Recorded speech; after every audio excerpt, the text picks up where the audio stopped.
Hi there and welcome to Wade's Workshop. Many of you will have seen my review I did on this Banggood DTI, the 1-inch travel 1 thou increment DTI. Quite a positive review for the price. £7.73 it was at the time I posted the video, and that's delivered from China or wherever it's come from, but China it is originally. Whether it was in a warehouse in Europe or what have you, I'm not quite sure. But yeah, I was impressed with that. And the second I posted it, the other half of it arrived, I suppose we'll call it, which is the sort of Noga style, should we call it, DTI stand with a magnetic base, and it's the mini one. I shall put links to it in the video below, but we'll do a little review on this. They say the parcel's just arrived. I ripped the bag open. I have had it out once, but that is as far as I've taken it. So, I'll just bashed the clock. Let's stick that out the way. So, bit of foam wrap around cardboard box. NIU, oh, Dyniu, something like that, and a pair of bull's horns. And as you can see, picture of it. Magnet stand. Picture of it again. Oh, the box is even split open. So that's the first little what's it. Not brilliant packaging, but it appears undamaged. Oh, and there's the article. So let's have the packaging off. Little plastic bag. Little magnetic stand with some greaseproof paper. I don't know whether you can pick that up, but the finish looks like, I don't know. It's certainly no specific shape. I mean, it's a series of curves you would expect. Let me just show you a proper magnetic stand. Bit grubby, I know, but this is an old Avili with an Eclipse. Proper flat faces. Let's bring it in shot. Proper flat faces, flat face into an angle, recess, I need to clean this off, angle, and a proper flat face, and these are all pretty well polished up. A little bit of rust on this, I've had it for years, but if I look at the base of this magnetic stand, straight away it just looks like somebody's chewed over the top of it with a rough old file, to be honest. So not that impressed with that, but we'll see how it sits. I might have to do a bit of draw filing on here, a bit of machining of some sort. So we'll see how that goes. So, right. So, Noga stand. Type stand. I won't say Noga. Oh. Let's just tighten up the knob. Oh, that's handy. Oh, well, as you can see already, the nut there in the bottom is loose on the stand. So, yeah, no great problem. Let's get a spanner. What size are we? 12mm by the look of it. There we go. Just reach around behind me, grab a 12mm spanner. Whoops. There we go. Let's just tighten that up. Don't want to break its neck.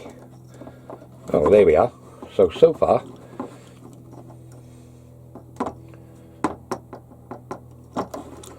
it does come with a little, let me bring it into view for you, with a universal stand, so it will take the dovetail type, which I've got on my little lever clock, or it will take the straight pin. Let's just get my clock out. I'll use the Banggood clock for this. Let's just see. Oh, it does fit.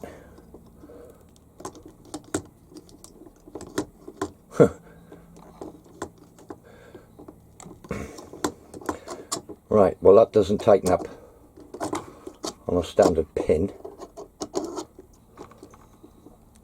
No, that's tight as they come, and that doesn't tighten on the pin. I may have to make a different adapter to fit there. Let's just try the dovetail. Let's have a look. I got a clock here with a dovetail on it. Try my little lever clock, which has a dovetail on the back. Do this in shot. Right, tighten on there, and that does tighten it. Okay, so far so good. Issues that I've seen, well, that was loose, but that's by the by. I can tighten up the little spigot on the bottom. Not altogether happy with the shape on that. So let's see how it sticks. So, goodness. On, off. I can't turn it on. Oh, and that's all wibbly wobbly slack on the front. I don't like that, and I can't turn it on. I wonder if me tightening that up has had something to do with it. Let me remove the stand.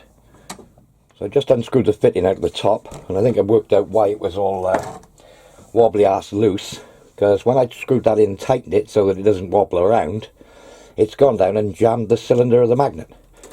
I can now turn it on and off. So I guess what I'm going to have to do is perhaps put a washer under there so that doesn't intrude so far into the magnet. Shouldn't have to do this, but that's the way it is. This is all, I don't know whether you can pick that up, but all the face is all wobbly ass slack. I think there are going to be a couple of screws underneath this which are all loose underneath the little sticky label, so I might remove the sticky label and we'll have a look. But so far, not best pleased. I've just peeled back these two diagonal corners, and I can see there are two little crosshead screws here, so let's just tighten them up. See if it still moves.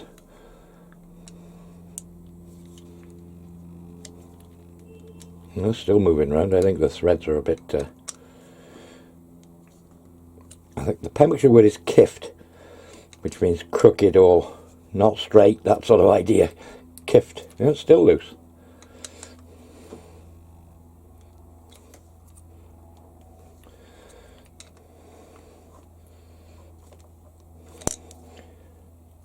Now it's tight. Maybe a little bit more on that one, I think. Well, it looks like the label's going to go swanny before we start. Right. That's turned on. Well, it's got quite a bit of resistance that way, but I can move it around easy peasy. I think that's going to need... Well, I can already see the high spots on there. I know the bed on my bed here is nice and flat. Turn it on, well, there's not much cop at all. So, first thing with the magnet, 3 little repairs needed. It's going to need a washer under that thread so that when I tighten that down it doesn't intrude on the cylinder. I've had to tighten up the 2 screws on the fascia because this was all wobbly ass slack, and the bottom of that is going to want flattening off. I got a nice big stone. I'll probably run it over with a nice big stone just to make sure we got flat surfaces here, and we'll try again. But so far, 1, 2, 3 faults.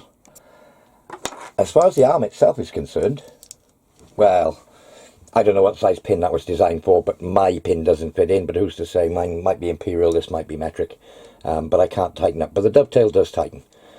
And as far as this tightening up, I'll tighten that knob up there, and that's rigid. Well, I can't, let's just tighten a bit more. I can actually rotate that, but I don't want to over tighten it. Now that is actually tight, and that swivel on the top is actually tight as well, so I'm actually quite pleased with this part of it. I think for my use, what I'm going to end up doing is I'm going to use my push tool, because I normally use that for setting things up, and I may have it permanently mounted on my push tool here as a DTI stand for the tool post. I'll have a clock mounted in here, and I can take this whole block, so if something's running out a mile I can push it in with a push tool, and then I can tap it into position or what have you with the clock. So yeah, I mean, saves making a whole new holder with all the dovetail and all the rest just for a clock along the lines of the one I had for my old tool post, like this. So that's what I was planning on using it for, is for that sort of idea, where I could put a clock down on top and what have you. I shall probably do this little exercise and show you what my results were, so to speak. But yeah, I mean, that's my plan. We'll see. So I spent a few minutes going back and forth on the stone and didn't manage to get the ends flat, so it was actually worse than I thought. So I'm just going to go over it now. I've had a little go already. And draw file this to get myself a surface somewhere near. And as you can see, these ends are not quite there.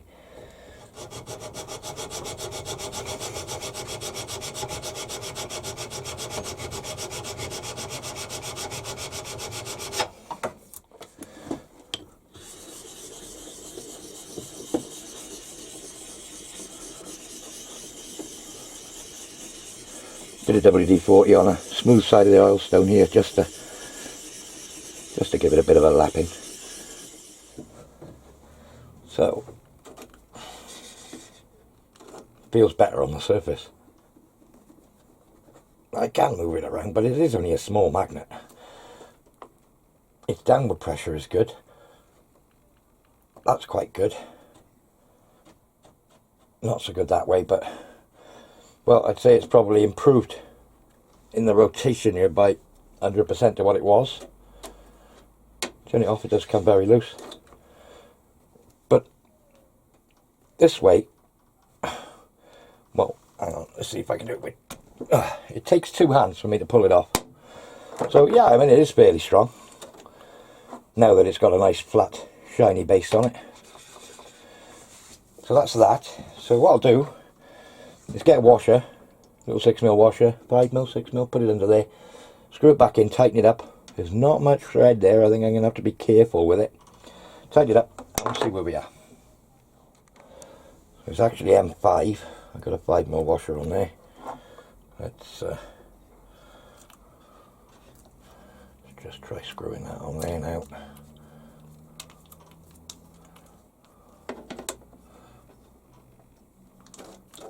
Still works at the moment. I'm going to break its neck.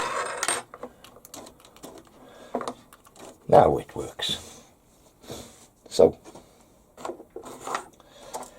for the purposes of this, I'll just put my little lever clock in there. So as you can see, I would get all sorts of positions with this. We've established that it locks up fairly well, so I could use it clocking in a ball, that sort of thing. You know, you could clock a ball. Let's actually demonstrate by putting something in there. So, with this sort of thing, I could come in. Let's have a look. I could just set down in there, clock a ball up. I could come back out, go on, perhaps on there. And on there. Oop, there's a hole in there. Let's just come back a bit.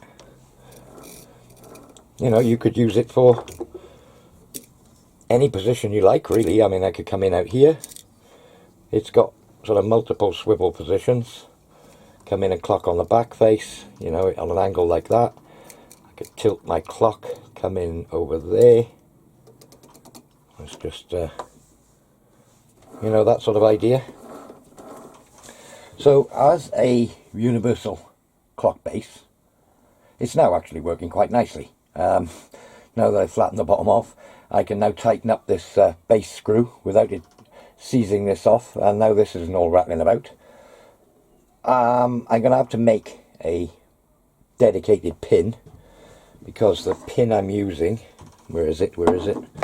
This pin that's in my in the Banggood clock, which is my own pin, it's nothing to do with Banggood, doesn't actually fit in. Let's have a look.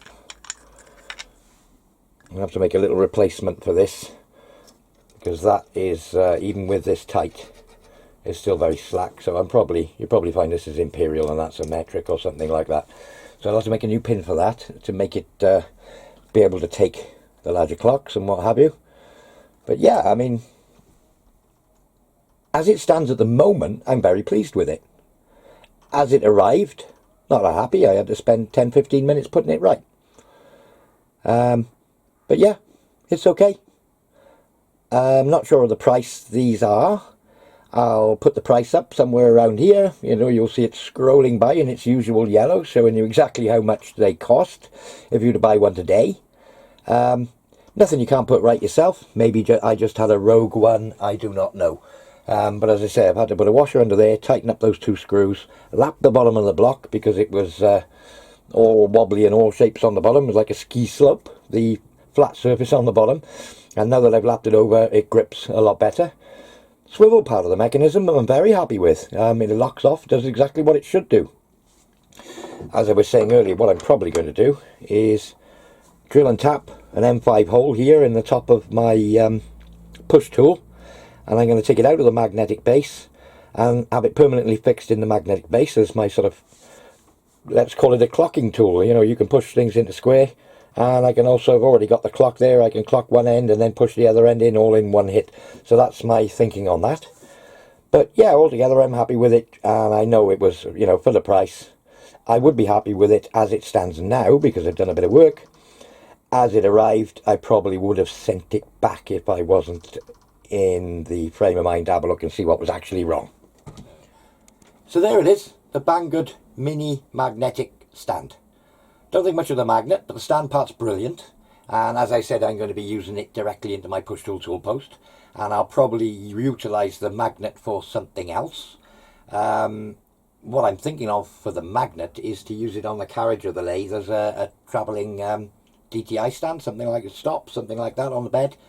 We'll see. But yeah, it's perfectly serviceable as it is now. To be used as a general purpose magnetic stand. You could use it, you know, on a surface plate for a comparator, or anything like that. But yeah, there it is. I'll put a link in the description below. I'd say this one I'll give it, because I had to put a work into it, I'll give it marks out of 100. The flexi bit, I'll probably give that 90 out of 100. The magnet itself, I'll probably give that about 10 out of 100 for the magnet. Now that I've done the repairs on it, yeah, it's probably up to about 60, 70. I will give it marks out of 100, 7 out of 10. And yeah, sort of 9 out of 10 for the top of it. For the price, you can't go wrong. If you were to buy a Noga, something like that, 5, 6 times the price. So again, it didn't cost me anything. I'm doing this review for Banggood, and I will say again, I've got no affiliation to Banggood. They sent me this totally free of charge to do with as I like. And to do on the only payment they require is for me to do a review on it. And as I said in my previous video, if there's something wrong, I will show it, and I certainly have with this one. Nothing I couldn't put right, but yeah, there we are. That is what it is. It's cheap, it's cheerful, and if you don't mind going through the same sort of procedures as I went through just to make it as good as it can be, I'd probably recommend you buy it. And it's a nice little addition to the workshop, and I'm glad I've got it. I've been Aid. Thanks for watching, guys.